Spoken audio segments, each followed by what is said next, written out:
Hi all, hope you all doing well. So இன்றைக்கி நான் குட்டி டிப்ஸோடு தான் வந்திருக்கேன். உங்களுக்கு புக் ரீட் பண்ணணுன்னு சொல்லி ரொம்ப ஆசை இருக்கா? எந்த புக்கு சூஸ் பண்ணணுன்னு டவுட் இருக்கா? எந்த டைம் ரீட் பண்ணணுன்னு டவுட் இருக்கா? இந்த வீடியோ உங்களுக்காக தான்.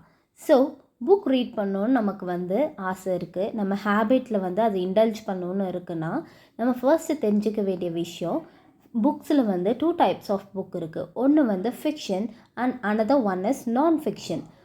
ஃபிக்ஷன் புக்குன்னு பார்த்தீங்கன்னா ஆத்தர் இமேஜினேஷன் மூலியமாக எழுதுறது தான் ஃபிக்ஷன் புக்ஸ்ன்னு சொல்லுவாங்க. அதே மாதிரி நான் ஃபிக்ஷன் புக்ஸ்ன்னு பார்த்தீங்கன்னா ஆட்டோபயோகிராஃபி, செல்ஃப் ஹெல்ப் புக்ஸ் எல்லாம் உங்களுக்கு நான் ஃபிக்ஷன் கேட்டகரியில் வரும். இது ஃபஸ்ட்டு நீங்கள் தெரிஞ்சுக்கணும். அதுக்கப்புறம் உங்களோட இன்ட்ரெஸ்ட் எதில் இருக்குதுன்னு ஃபைண்ட் பண்ணதுக்கப்புறம் நீங்கள் அது ரிலேட்டடான புக்கை ஃபைண்ட் பண்ணணும். அது உங்களுக்கு இப்போ நிறைய பிளாட்ஃபார்ம்ஸ் இருக்குது. யூடியூப் இருக்குது. ஆன்லைனில் பெஸ்ட் ரேட்டிங் இருக்கிற புக் எதுன்னு சொன்னோன்னா உங்களுக்கு நிறைய ஐடியாஸ் கிடைக்கும். ஸோ நீங்கள் அந்த மாதிரி சர்ச் பண்ணி உங்கள் இன்ட்ரெஸ்ட் எதில் இருக்கோ அந்த புக்கை சூஸ் பண்ணி ரீட் பண்ண ஸ்டார்ட் பண்ணும்.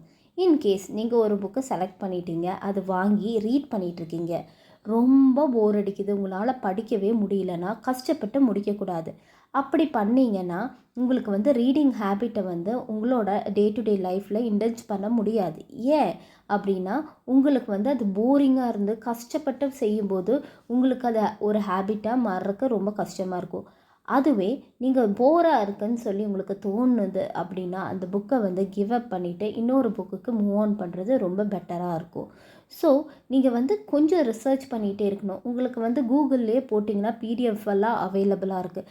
கொஞ்சம் புக்கு ரீட் பண்ணும்போது அது உங்களுக்கு இன்ட்ரெஸ்டாக இருக்குது அப்படின்னு தோணுச்சுன்னா நீங்கள் அந்த புக்கை வாங்கிக்கலாம். புக்ஸ் 2 டைப்பாக நீங்கள் ரீட் பண்ணலாம். ஒன்று soft copy, another one is hard copy. நீங்கள் எய்தர் ஆன்லைன் மூலியமாகவோ கிண்டல் மூலியமாகவோ ரீட் பண்ணிக்கலாம். ஆர்எல்ஸ் நீங்கள் புக்கு வாங்கி நல்லா ஃபிசிக்கலாக டச் பண்ணி ஃபீல் பண்ணியும் ரீட் பண்ணலாம். I prefer only physical touch book உங்ககிட்ட இருந்து அதை நீங்கள் கையில் வச்சு ரீட் பண்ணும்போது மோர் எஃபெக்டிவாக இருக்கும். ஸோ எந்த டைம் ரீடிங்க்கு கரெக்டான டைமிங்னு கேட்டிங்கன்னா ஏர்லி மார்னிங். எனக்கு அதுதான் ரொம்ப ஒர்க் அவுட் ஆகிருக்கு. மார்னிங் எந்திரிச்சோடனே ஏர்லியாக வேக்கப் ஆகி ஒரு 5 ஆர் 6 எந்திரிச்சு பீஸ்ஃபுல்லாக ஒரு டிஸ்ட்ராக்ஷனும் இல்லாமல் உங்களை ஒருமனப்படுத்தி நீங்கள் ரீட் பண்ணிங்கன்னா உங்களுக்கு அது மோர் எஃபெக்டிவாக இருக்கும். ஸோ நெக்ஸ்ட், புக் ரீட் பண்ணுறதுக்கு முன்னாடி ரீல்ஸ், ஸ்க்ராலிங் ஆன் இன்ஸ்டாகிராம் இல்லாட்டி சோஷியல் மீடியா பிளாட்ஃபார்ம்ஸ்லாம் நீங்கள் டைம் ஸ்பெண்ட் பண்ணிவிட்டு அதுக்கப்புறம் புக் ரீட் பண்ணிங்கன்னா உங்களுக்கு ஃபோக்கஸ் கிடைக்கவே கிடைக்காது.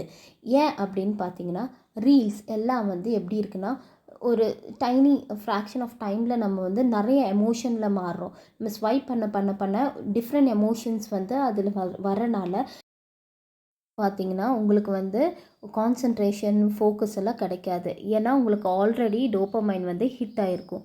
ஸோ நம்ம எப்போவுமே புக் ரீட் பண்ணுறது either early morning or before going to bed.